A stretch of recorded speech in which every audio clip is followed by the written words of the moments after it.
What is up, YouTube? Dots Gaming here, and today we are back with the ESO Veteran Hard Mode Dungeon Guide series, and today we will be covering Arx Corinium. So I know I took another little break from doing this series for a couple of weeks, but I was super caught up with preparing for Elsewhere and making the new Complete Beginner Guide, so obviously this series had to take a bit of a backseat while I worked on all of that stuff, but now that it's done and I'm all caught up on that work, we are back with the Dungeon Guide series, and you can start expecting these videos pretty much once a week is my goal, to make at least one of these videos per week moving forward so that we can actually start cranking through these and get these videos done.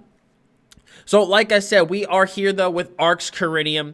When you first walk in, you're going to have a bunch of Lamia ads and some snakes. Nothing crazy to worry about. Just don't stand in the red and bash the Lamia attacks. But while we do this opening room, I am going to go over our gear sets that we can see from this dungeon. So the first one is the light armor gear set, Lamia's Song, which gives 2 lines of maximum magicka, a line of magic recovery, and when you activate your ultimate, you heal yourself and your allies within 20 meters for 32 health per point of the ultimate's cost. We also have our medium armor set, Undaunted Infiltrator, which gives 2 lines of maximum magicka, a line of weapon critical. When you use an ability that does cost magicka, your light and heavy attacks deal an additional 774 damage, and your heavy attacks deal an additional 1161 for 10 seconds.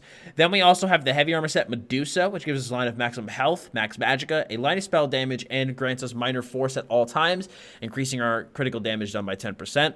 And then finally, we have for our monster set, the Celestrix set, which gives us a line of maximum stamina. And whenever you deal damage, you have a 10% chance to create an earthquake under the enemy that erupts after 1.5 seconds, dealing a little more than 5k physical damage to all enemies within 4 meters and stunning them for 3 seconds. And this effect can occur once every 5.5 seconds. So those are the sets that we are looking at for this dungeon.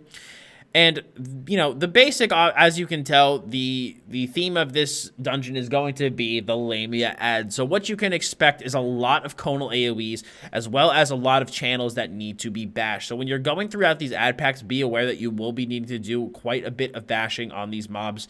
Otherwise, you know, your team could take some AoE damage from them. You also have the giant snakes, which also do conal attacks as well.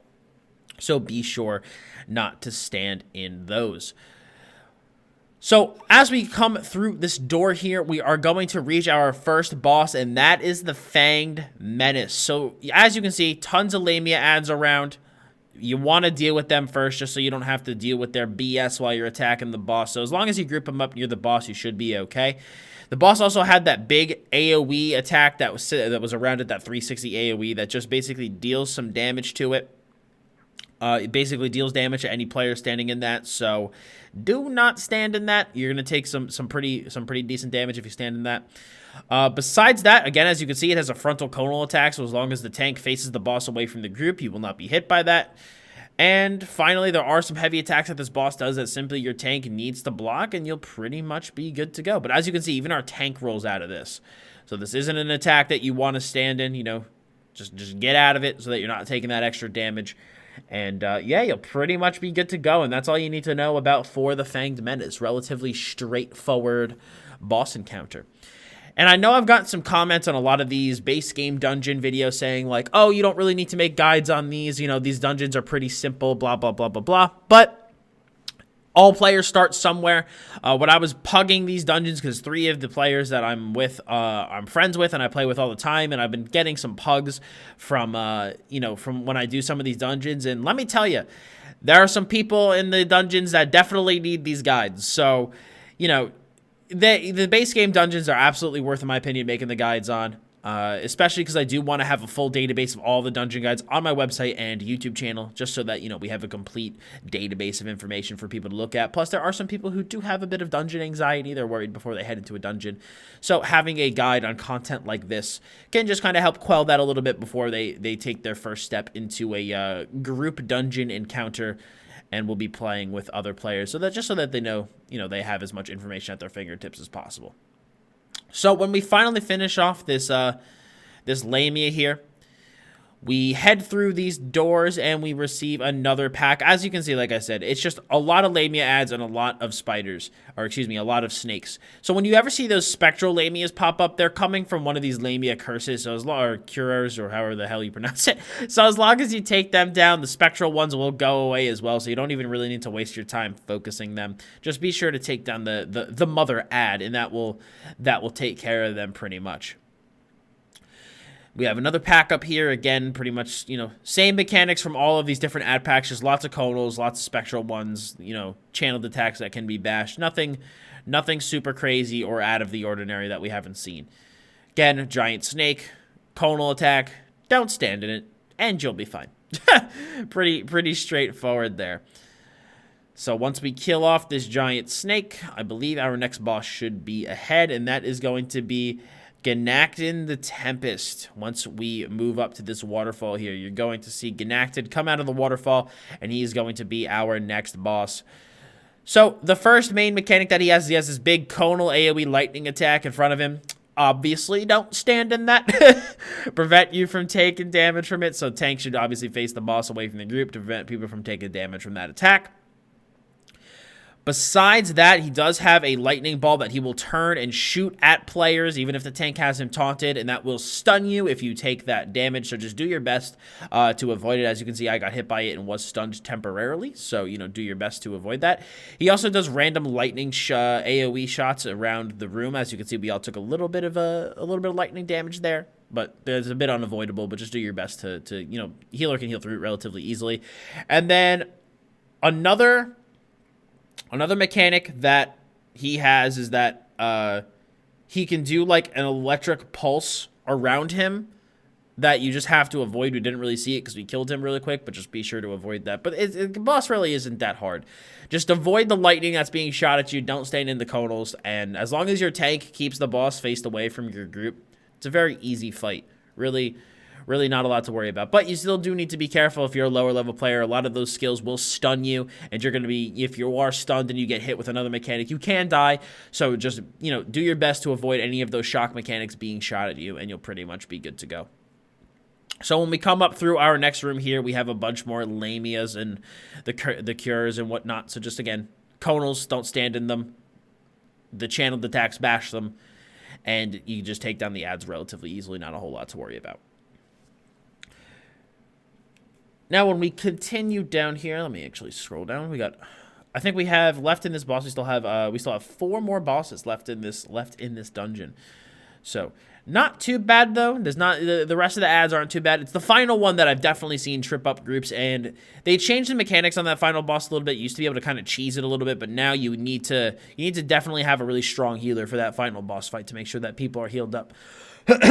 So when you jump down here, again, you have more Lamias. Again, it's the same as we've seen throughout the entire dungeon. So, same mechanics that we've dealt with the whole time. You just kill them and you'll pretty much be fine. Don't stand in conals, etc., as I've been saying the whole time. So once this final Lamia is down, though, you're going to head up this little slant here, this little staircase as we see here. And when we head up top, there are going to be some more, I believe is there a boss up here, I think, actually? Yes, there is. So head through this door on the right, and you will actually get our next boss here. How do you pronounce this? Lenia, the songstress. There we go. So you can't forget to make a right into this door. You do need to kill this boss. So when you come in, again, there's some Lamia ads and a lurcher. The lurcher is going to be the big boy. So tank, be sure to taunt the lurcher so that he doesn't just go ham and cheese on your group. When he does that little attack, he was about to kind of freak out and do some AoE damage. Just bash him and you'll pretty much be fine. And then when you come through here, there's another giant snake at the top. Again, conal AoE. Don't stand in it. Tank, face it away from the group. But you can just kill that relatively quickly, and you'll be able to actually move on to the boss. So like I said, we have Lenia, the songstress. And you're going to notice the boss itself, as well as that snake pet to the right of it. You're not going to want to attack the snake pet. You're going to want to focus solely on the boss. So the boss does have a heavy attack that she will deal on the tank. Simply block that if you're the tank to prevent yourself from getting knocked down. And then besides that, she also has a heavy scream attack where she does a a scream around the room that deals pretty much unavoidable damage to your team. And you could either go and stand underneath the protective barrier from the snake if you guys are lower level, or if you're a higher level, you can almost ignore the mechanic and just keep attacking the boss. It doesn't really deal that much damage if you're a higher level. As you can see, our healer was able to basically heal our entire group through it with no problem. So that's pretty much it. That's pretty much it. And then once the songstress is dead, you can kill the snake. It's really not a lot to worry about. This boss fight's pretty easy. But like I said, if you guys are lower level having trouble taking that AoE sing damage, just go stand in the bubble there, and it will protect you from the damage she deals. But actually, I take that back. Once you kill the boss, the snake dies. Then you have to rotate that little handle that you saw our tank do. That will allow you to open the door to proceed to the next location. So be sure to open that so that you can actually go through the dungeon properly, or you're going to have someone to run back and actually turn that. Okay, so as we continue down the path, we're actually going to have another boss relatively soon. Again, it's a relatively easy boss, so not a lot to worry about. It's in my opinion really only the final boss of this dungeon will give groups some troubles. We had I actually died to the mechanics once, and then we actually had our pug here die a bunch of times. So, again, we have a bunch of Lamia ads here. Same mechanics that we've been dealing with the entire dungeon. Nothing new out of these guys. Just take them down and keep on keeping on. And then when you head over this bridge here, I believe the boss is right over the bridge, actually. Once I actually get out of my... checking my Undaunted, dude. Trying to farm this up is such a huge rip. Alright, so we have our next boss here, and that is Matron Arx Corinium, I believe. And the first thing you'll notice is that she has a shit ton of ads around her, so they are going to be first priority. So tank, group up the ads around the boss so that they get hit with the cleave. As you can see, I'm kind of just ignoring the ads and going on the boss. But it will be much easier if you group the ads on the boss so that they get taken down by the cleave. Besides that, the boss will randomly place AoEs on the ground, a big and a small, that just deal damage and can knock you down.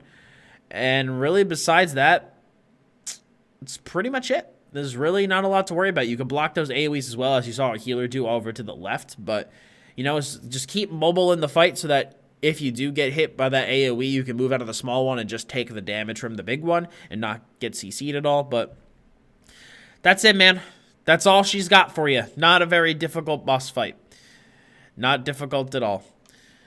So, moving through, we have, again, another pack of Lamias. As you see the one over to the left here, I should bash it, but again, I just kind of look at it and go lol XD. And it's, again, the same things. Just conals, don't stand in them. Channel attacks, bash them. Otherwise, just kill the ads, not a lot to worry about. The good thing about the DLC dungeons is that a lot of the ad packs have way more interesting mechanics, so when we start getting to those, I'll actually have more to say than just do the same thing here as we've been doing the whole dungeon. So as I just said, do the same thing here as we've been doing the whole dungeon. Don't stand in the conals. Kill the ads here. Again, not really a lot to worry about. Same stuff as we've seen for the past, how many minutes are we going on here? The past 13 minutes.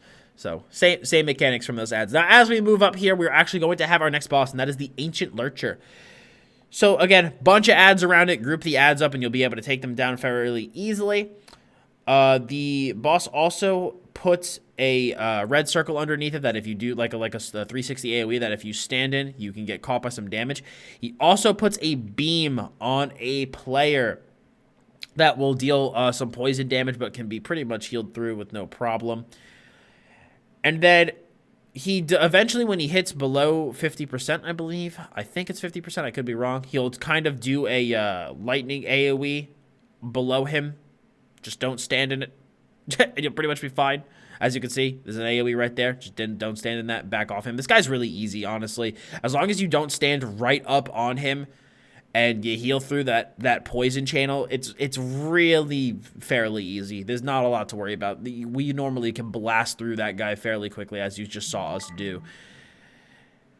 But that guy does, like I said, not really a whole lot to worry about. So when you move through here, again, you're going to see the Lurcher and 2 Lamias. Tank should definitely taunt the Lurcher. You don't want him running around the group punching people in the face.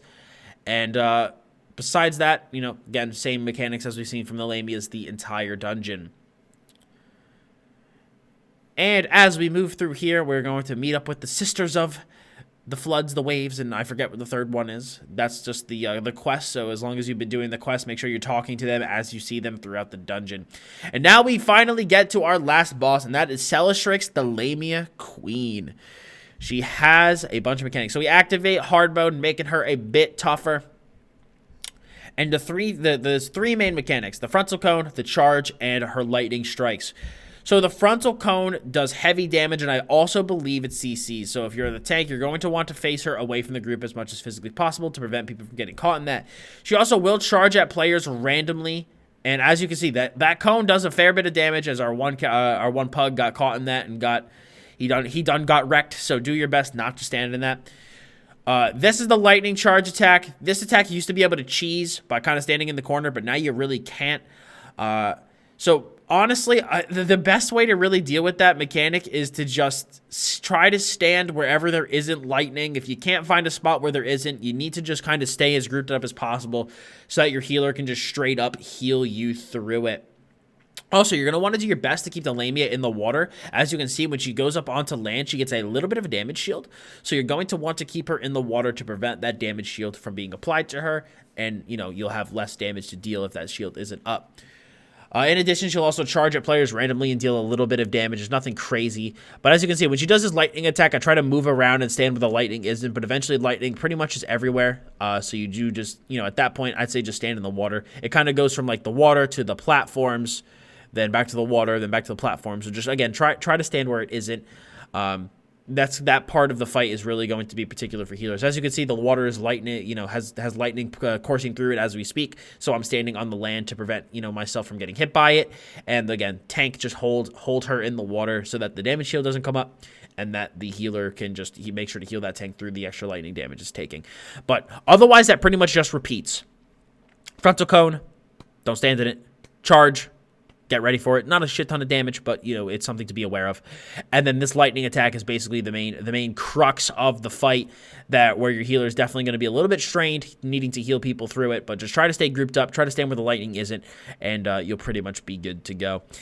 But that's it, guys. Arx Corinium in the books. Not an overly difficult dungeon. It kind of goes through the theme of a lot of the other base game dungeons, where the base boss really isn't, or excuse me, the base dungeon really isn't that difficult. It's just kind of the final boss that has some mechanics that you need to worry about and can trip up groups. But as long as you're able to work through that, you'll have a pretty easy time going through these dungeons. So if you guys like this guide on Arx Corinium, I'd appreciate if you left a like on it. If you have any questions about the dungeon, please feel free to leave a comment below.